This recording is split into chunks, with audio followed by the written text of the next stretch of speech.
Hey guys, welcome back to our Halloween 2025 decorating series. If you've been following along and watching us decorate our house for Halloween, today I guess would be part 7. I just got back from a conference with my real job. I've been out of town for a few days. So even though we just now got home and I'm feeling a little bit tired, a little bit exhausted, I want to go ahead and decorate because tomorrow's Saturday and I have some fun things planned. We don't have anything going on this weekend, so I have some fun things to do at home. I'm going to try to make like a little spooky jack-o'-lantern themed, I don't know if you'd call it like a float, maybe, a little drink with ice cream and soda. With Eloise, and I thought maybe we would watch a movie and make some popcorn and do sort of like a little just at-home movie night. We've all been out of town, so it'll be nice just to reconnect and get cozy and stay in our pajamas and have some fun at home. So today you're going to see I'm going to throw my hair up, get comfortable, and decorate the upstairs hallway and our theater room. So these are two spots that I don't think I've ever shown on my YouTube channel. So this will be new for me and new for you. And hopefully you will enjoy it. So theater room, which is upstairs, and my upstairs hallway. And I have some fun stuff planned. So stay tuned and enjoy.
So I wanted to take a minute and just thank you all for all your comments.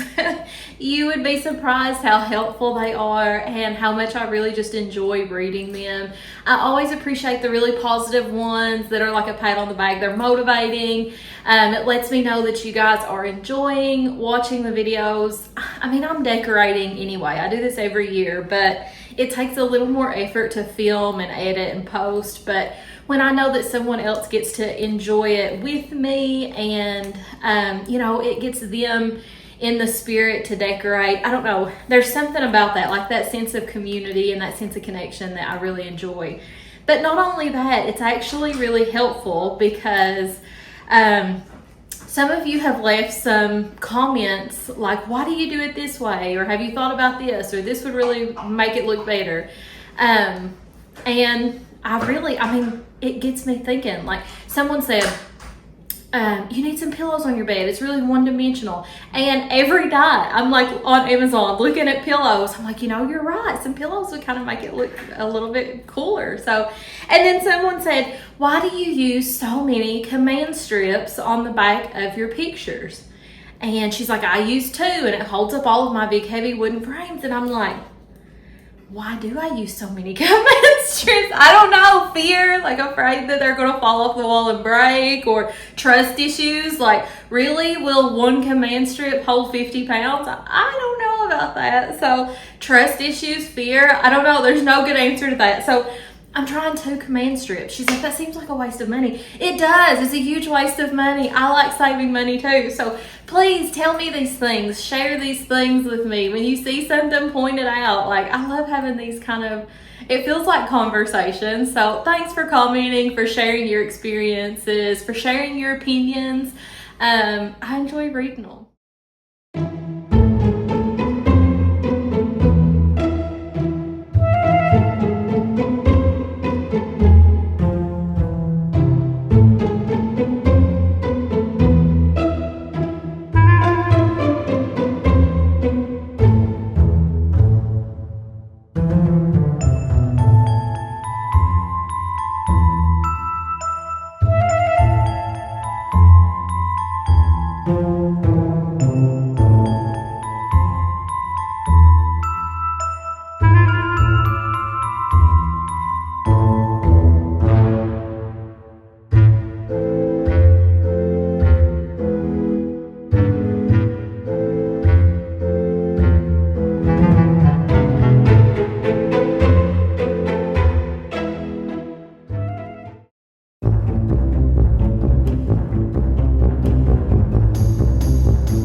Fun fact, I have 5 family photos hanging in my upstairs hallway, and I thought I would just switch them around for some spooky Halloween like anatomy prints. But it turns out the anatomy prints are in a different frame, and last year and every year that I've used these prints, I've only ever used 4. So there's 5 photos in the hallway, 5 spaces. So what that means is I printed an extra anatomy print. I thought I would just put it in the same frame as all the other ones, which I have plenty of, but it doesn't match. I need the more like plain frame. So I'll either have to switch out all the prints and put them in the other frames, which they're more Victorian. They kind of lend better to the theme. That's probably the best idea. But it's just so much easier to switch out frames than it is to switch out pictures. I'm not sure what I'll do with that just yet, but as of right now, I'm 1 short. Just thought of something else that I should probably add. These larger 16 by 20 frames are just the cheap plastic poster board frames that you get at Walmart. Oftentimes I spray paint those as well. So it has the plastic cover, not a glass cover. So that would have been perfect for command strips. However, I forgot that all of these that are in the hallway, since they're more permanent, decorations, I already had them hung up with monkey hooks. So that made it a lot easier, but yeah, I'm still 1 short. But I really love monkey hooks too. So if you haven't tried that out, look it up. They leave little pinholes, so they're really easy to patch in drywall. And that works great for me because if you haven't been able to tell, I like to switch things around a lot. Maybe a question that might come up is, how did we get this Walmart skeleton to stand up. And the answer is Joe rigged an old Christmas tree stand with some sort of a random metal pole.